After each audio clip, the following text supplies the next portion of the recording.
Hello. This airing of Face to Face with the Spotlight is in conjunction with the Spotlight newspaper, a beacon of news for the southeast region of Saline County. The Spotlight distributes on the third Thursday of each month for free. Sign up for a digital copy on the Spotlight Facebook page. Before we begin today's episode, I do want to share with folks about the event page on Facebook for the Class of 2020 Graduate Parade, currently scheduled for Assyria and Gypsum on May 10th. The Facebook page is called 2020 Southeast of Saline Graduate Community Parade, and the event is organized by the Assyria Pride Organization and the Gypsum Valley Booster Club. And my understanding is that the hope is for community members to decorate their yard with signs and stay in your yard for the parade, as social distancing standards will be expected during this event. And the community groups are asking folks to sign up if they want the parade route to come by their yard. And the online links to sign up are in the discussion thread of the event on Facebook, and there are also sign-ups at each city's post office. Now, the parade will start at 2 p.m. in Assyria, come across on K4 to Gypsum, and then start at approximately 3 p.m. in Gypsum. So I wanted to make sure that everybody was hearing that first today. And then I want to mention the folks that sponsor communication in the southeast region of Saline County. The Spotlight thanks McKim's Service. McKim's Service is owned by Rob and Alicia McKim. Service technicians include Rob McKim and Vernon Cathy. McKim's Service is a major repair shop as far as major mechanical and electrical repair. He and Vernon work on transmission repair, heating and cooling issues, brakes and suspensions, and any electrical repair. And the Spotlight also thanks Frisbee Construction. George Frisbee started Frisbee Construction in 1949, and his goal was to build quality products at a fair price to his customers. George's family still runs Frisbee Construction with the same motto. Frisbee Construction wants to thank all of their customers for allowing them to work with you. Additional businesses worthy of appreciation include Ad Astra Books and Coffee House, the Citizen State Bank and Trust Company, Nelson Greenline, Hobbs Creek Veterinary Services, the Saline County Farm Bureau, All American Sales, the Appliance Center, and K4 Garage, all businesses and organizations with roots in the southeast region of Saline County. My name is Leslie Manning, publisher and owner of the Spotlight newspaper, and I'm happy to welcome back to the show Pat Weller of Rural KIP. And I appreciate your willingness to get back online and talk, Pat. And I'm excited to introduce to you Jason Graves, the horticulture extension agent for the Central Kansas Extension District of K-State Research and Extension. Good morning. Pat, hi guys. Welcome. Good morning. So Jason, before we begin, I want to double check what your operations are going to look like at the office on Salinas K-State Polytechnic campus come Monday.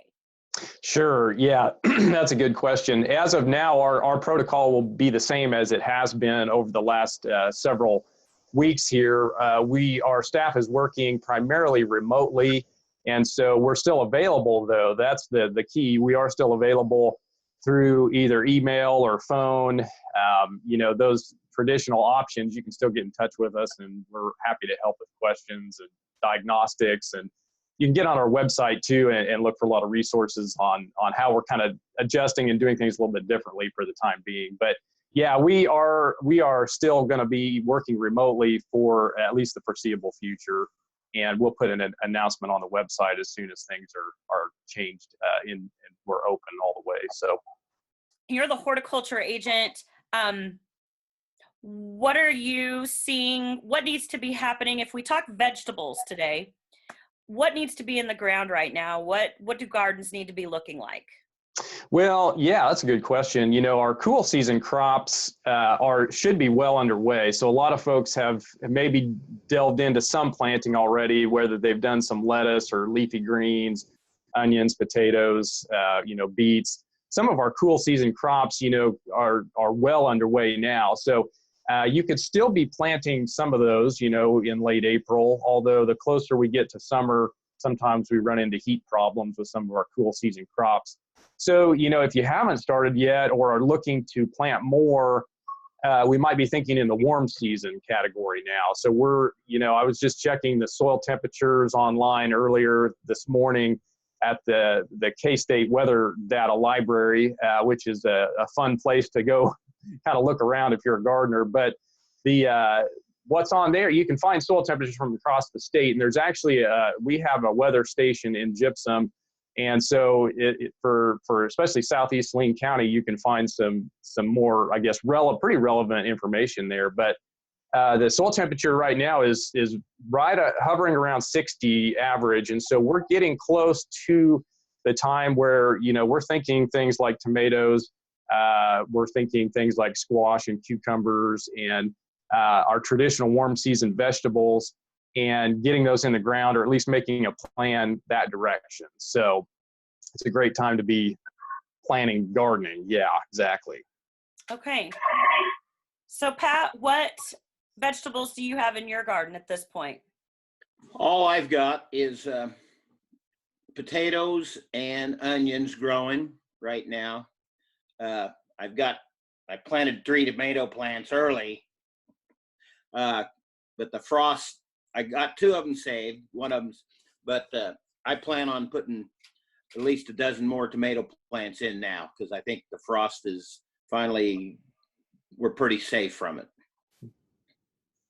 Yeah, that's a good point that Pat brings up. The frost is always there's always that late season threat in Kansas, but it looks like we're in that zone where we can maybe skate by and hope for the best. I've talked to a lot of gardeners who are getting tomatoes in here this week or this weekend. So we're going to hope for the best, get a good start on them. Yeah. Now, Pat mentioned potatoes and onions. Is it too late to put potatoes and onions in the ground now?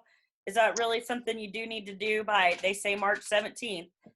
Yeah, St. Patrick's Day is kind of the green holiday, and that's kind of traditionally when we plant those. But yeah, with potatoes, you could probably still get by, doing some potatoes. They may not get as big and robust, depending on how quickly our summer heat sets in, because they are heat sensitive.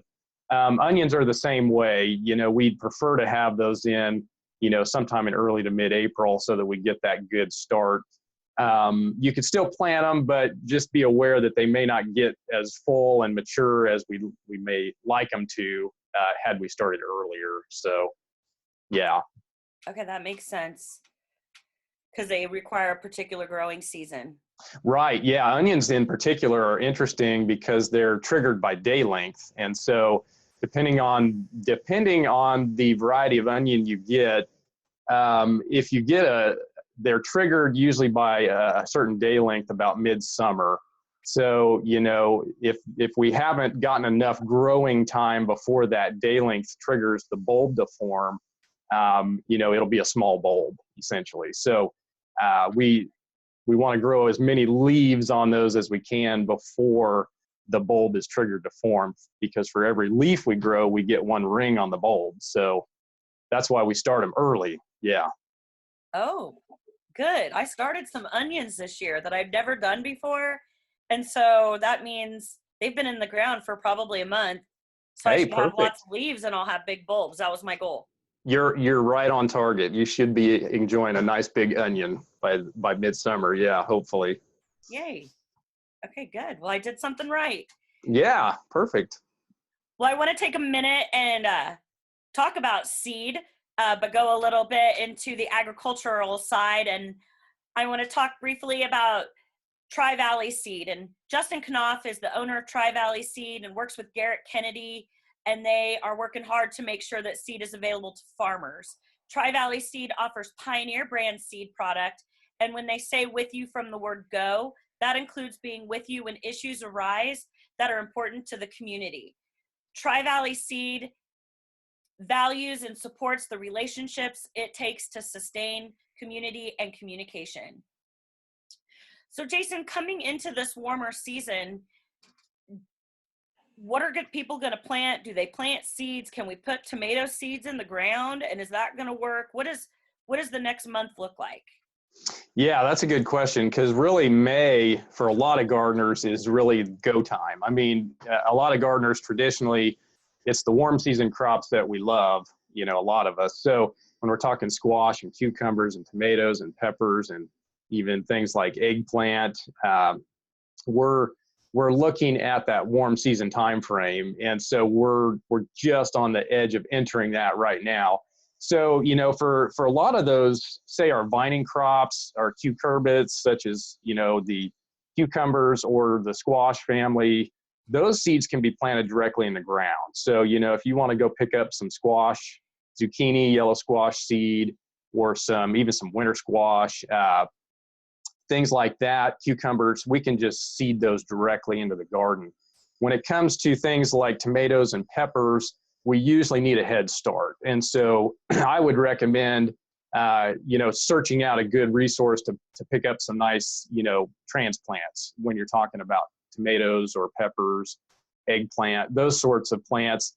They take a long time to come into their fruiting stage. And so we would likely, you know, we'd want to start with something a little more mature for those. So, and of course, the garden centers are going to be bursting with new, you know, with those kind of plants to sell this time of year. So it's a good time to, you know, get a few tomato plants or peppers, the things that you're interested in eating, and get them in the ground. So, well, we had a couple greenhouses that advertised in the last issue of the Spotlight, and they'll advertise in May too.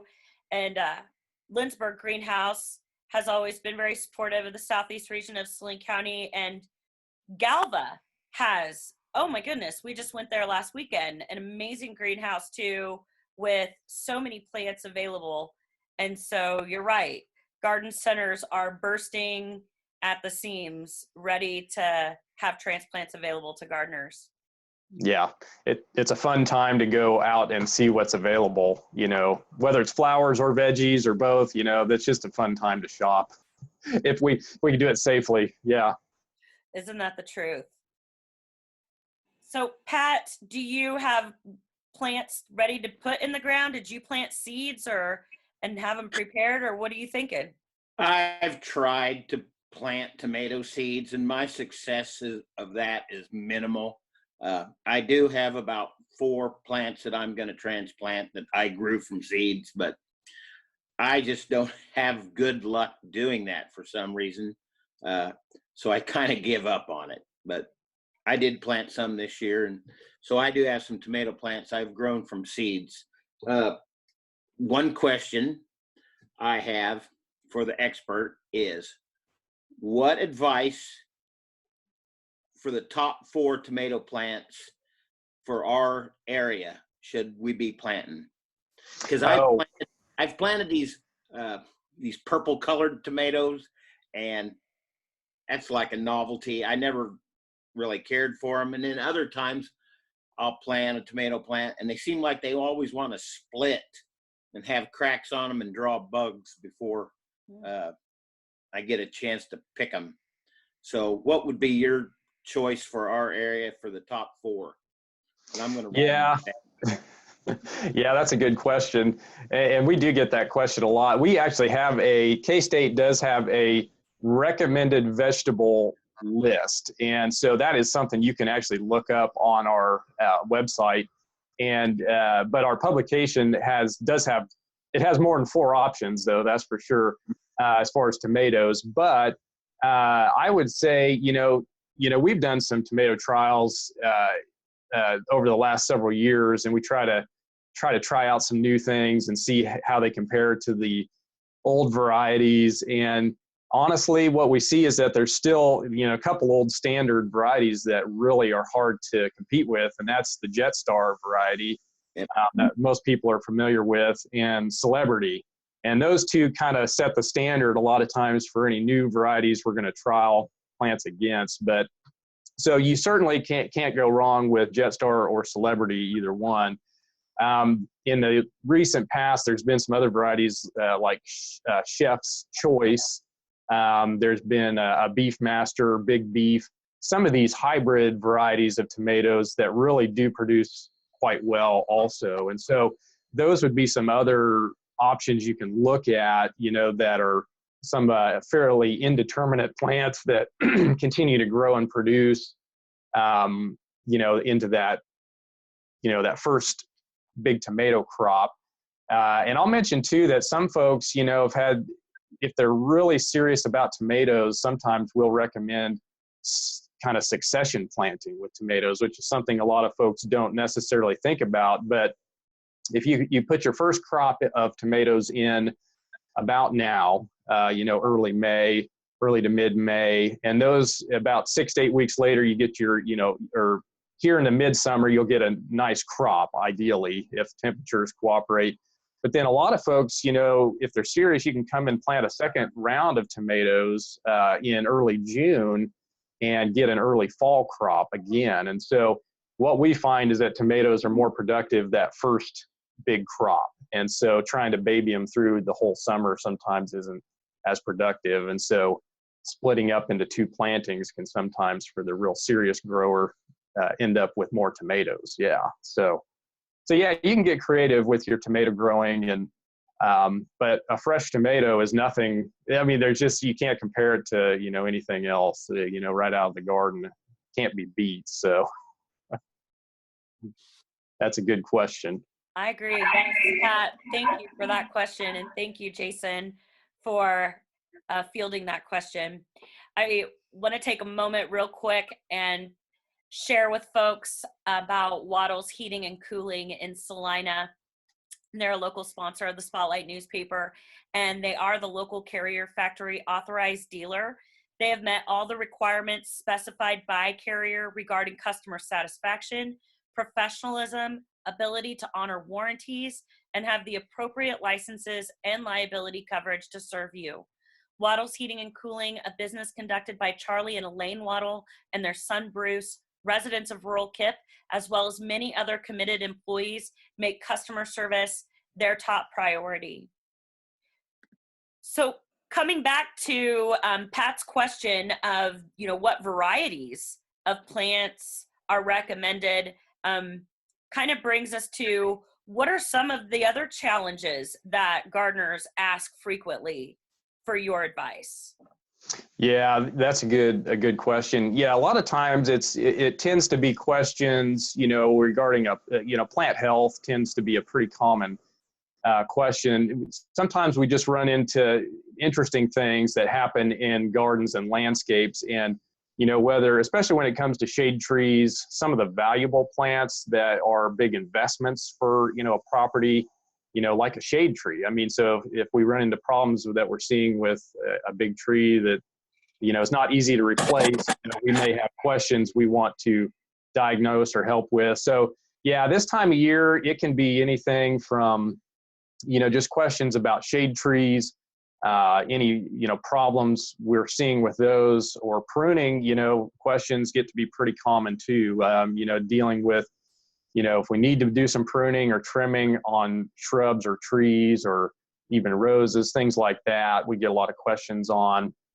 And just general vegetable garden questions too. A lot of folks this year may be delving into a little bigger garden, trying to do a little bit more, or maybe trying it for the first time, and thinking, well, maybe I need a few more tips just to make sure I try to do it right, and so we've had a lot of good questions, and so that's the stuff we love to help out with, and we have a lot of resources too. I like to point people to the K-State Horticulture Information Center, which is a great website, and the easiest way to get there, honestly, is to Google that Horticulture Information Center K-State, and it'll pop up the website with a vast array of horticulture resources that are geared for Kansas. And so things very specific to our local environment, and also the horticulture newsletter that comes out weekly from K-State, which has very timely tips on, what we should be doing or maybe not be doing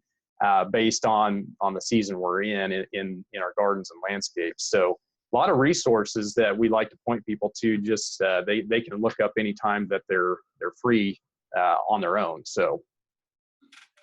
Okay. That makes sense that K-State would have all these resources, because that's research that's been done locally that they then distribute to the public. Am I correct about that? Yeah, exactly. So a lot of these resources, if there's any K-State research that's been done, it's been included in those resources. And honestly, there's research done in a lot of universities across the nation that has application for us as well. So, that's what's nice if you can kind of go to just a non-biased source and get kind of just the facts, on all these questions that are really succinct and helpful. So a lot of troubleshooting help there for folks that are dealing with questions. Yeah. Okay. So I have found that the questions that I've brought to you in the past have been related to fungal infections on my plants as well as squash bugs. Okay. Yeah. So Yeah. Those are two common issues. Yeah. Especially in the spring, the fungal diseases. And like you said, here in the last week, we've had a blow up of the cedar apple rust, which is a very common fungal disease on our cedar trees. And so a lot of people have been wondering, what are these orange looking strange galls that are popping out on my junipers or cedars? So we've been helping, we've got some nice information we can pass on to them, what that is. And that's a fungal disease. But spring is a common time, especially depending on the rain that we get and when we get it, and the temperatures triggers a lot of fungus growth depending on the plant. So fungal diseases, we get a lot of questions on. Pine trees is another one. Last year was a devastating year for pine tree diseases with the long extended cool and wet season we had last spring. So been fielding some of those questions still. And of course, like you said, the squash bugs, it's a pest we'll never get rid of. It is, I think they're one of the toughest insects I can think of. They just survive and come back every year. So we find creative ways to work around them as much as we can, or deal with them depending on gardeners' preferences, but they are a nuisance.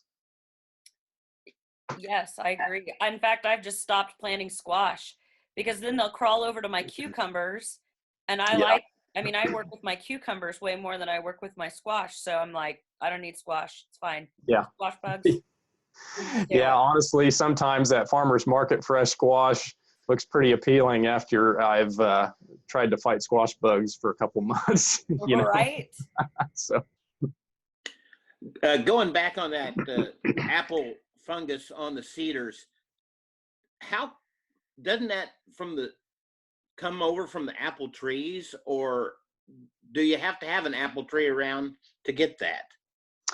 Oh, sure. Yeah, the cedar apple rust is an interesting disease because it has two hosts. So it infects the cedar trees first with the galls that you see, and the orange galls that appear in the spring, and then here later on in the season, those galls mature and those spores kind of move over to apple trees or various crab apples, those sorts of things, and infect the leaves on those and create a rust sort of spot on the leaf that expands and can, depending on the year, can get pretty severe. So yeah, usually, that's a very intriguing disease in the fact that it requires two hosts to complete its life cycle. And so that was my question. Don't you have to have an apple tree around them to get that disease? Well, not necessarily. Although, generally speaking, if you don't have anything real nearby, you may not see a lot of it. But it seems like there's enough, with the wind in Kansas and the way it blows, honestly, you could be several miles from the nearest tree and still get that disease. So yeah, it's kind of frustrating. We've had that question. Well, if I have an apple orchard, can I just cut down the cedars, around my area and get rid of the disease? And it doesn't work because, it can spread for miles and miles on the wind. So yeah, it's tough here in the windy. I noticed it. I noticed it a lot on our cedars this year, and we don't have an apple tree anymore. So that kind of surprised me. But the first time I saw that stuff was when I was a little kid, like 6 or 7 years old, and it was slimy. I mean, it was hanging down like 10 inches. And I thought, what was going on? I told my mom, she didn't believe me, and we went out and looked at it. She didn't know what it was. And it can really get gross. It, a lot of people just think it looks way too weird to be real, honestly, when it gets Yeah. real bad. Yeah, it's like, this isn't right. Something's wrong. It's the consistency of Jello Yeah, hanging yeah, from a tree. yeah. Yeah, it's really weird. If you see it, you'll never forget it. Yeah. Right. Wow. Well, thank you. Thank you, Pat, for sharing your story. And thank you, Jason, for putting some more detail into what that fungus is. There are quite a few cedar, juniper trees around. Oh, yeah.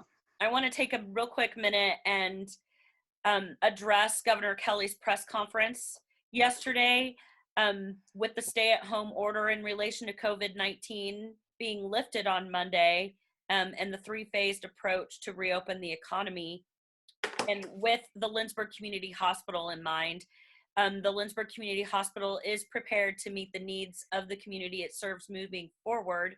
And according to Administrator Larry Vanderwig, the Southeast region of Saline County is included in that community with representatives serving on the hospital board. The Lynchburg Community Hospital is a subsidiary of Salina Regional Health Center, and currently no visitors are allowed in the hospital with patients, except for with minors and individuals with disabilities. But as things change and we get updates, I will make sure that that information is available to everyone who uses Lynchburg Community Hospital services. So coming back, Jason, horticulture programming. Your office hours are not in the office, they're at home. So what kind of programming are you doing for folks that are usually plugging into K-State, or maybe new gardeners that really could use some guidance during this time? Oh, sure. Yeah, yeah. So with our a little bit different approach, as far as not being able to do face-to-face contacts, we've had to kind of rethink and reinvent a little bit. And so, we've been doing a lot more Zoom, as I think everyone has, with especially some of our volunteers and some of the trainings, we can do that way. So we've continued to extend that information for our volunteer training, for our master gardeners, those sorts of things. We've kind of converted that online. And there are some opportunities upcoming here in the near future that we'll be putting on our website for some statewide outreach with the horticulture agents across the state, getting together to plan some Zoom trainings, some online trainings on various horticulture topics. And I think these will be really timely topics. And the neat thing is, we're just kind of all working together. And so various extension agents and specialists are going to put some topics together that will be coming out on a kind of a weekly basis in May all the way through June, I believe. And so I encourage people to get on our website and just look for information on that. We'll publicize that as well on our Facebook page.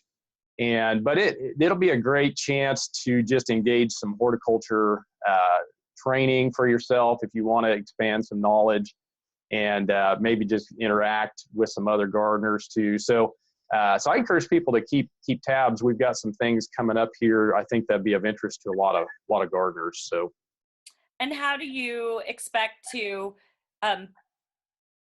share that information, get that link out to people? Where do you promote these events?